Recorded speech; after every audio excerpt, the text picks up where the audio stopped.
Halo teman-teman semuanya, perkenalkan nama saya Dafrosi Ingrid Maria.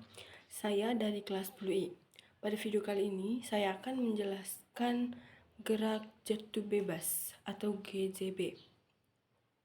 Baik, gerak jatuh bebas adalah gerak suatu benda yang jatuh bebas menuju permukaan bumi tanpa adanya hambatan udara atau gaya lain selain gaya gravitasi. Pada gerak ini, benda hanya dipengaruhi oleh gaya gravitasi yang bekerja pada benda tersebut yang menyebabkan benda mengalami percepatan konstan selama jatuh. Fenomena ini seringkali dianggap sebagai model ideal karena dalam kenyataannya, hambatan udara dapat dipengaruhi kecepatan benda yang terjatuh. Baik, yang kedua, ciri-ciri gerak jatuh bebas. Yang pertama, benda jatuh hanya karena gaya gravitasi, dan dalam kondisi ideal, gaya gravitasi adalah salah satunya gaya yang bekerja pada benda. Yang kedua, percepatan konstan. Benda mengalami percepatan yang konstan sepanjang perjalanannya yang disebabkan oleh percepatan gravitasi bumi. Yang ketiga, tidak ada hambatan udara.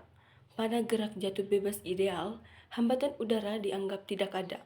Namun, dalam kenyataannya, hambatan udara akan mengurangi percepatan benda saat jatuh. Arah gerak melalui menuju pusat bumi. Benda jatuh menuju pusat bumi mengikuti lintasan vertikal. Yang ketiga, faktor-faktor yang mempengaruhi gerak jatuh bebas. Yang pertama, percepatan gravitasi atau G. Percepatan yang dialami benda saat jatuh bebas adalah konstan di permukaan bumi yang nilai sekitar 9,8 meter per sekon kuadrat.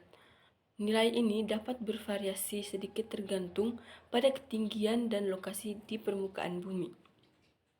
Tetapi untuk banyak aplikasi, nilai ini dianggap tetap. Yang kedua, waktu.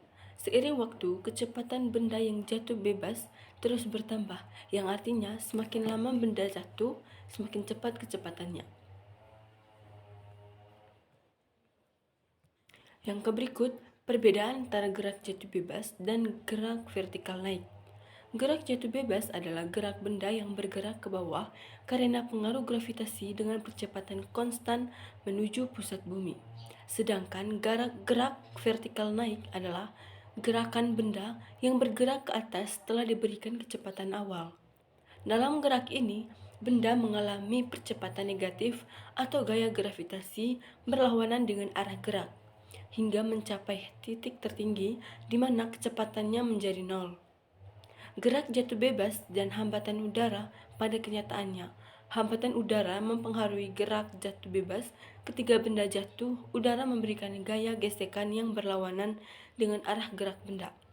Akibatnya, benda tidak akan terus mempercepat, melainkan akan mencapai kecepatan terminal, yaitu kecepatan tetap, di mana gaya gravitasi seimbang dengan gaya gesekan udara. Contoh benda yang mengalami gerak jatuh bebas adalah parasut. Parasut, ketika seorang terjun dengan parasut, pada awalnya dia akan jatuh dengan kecepatan semakin tinggi.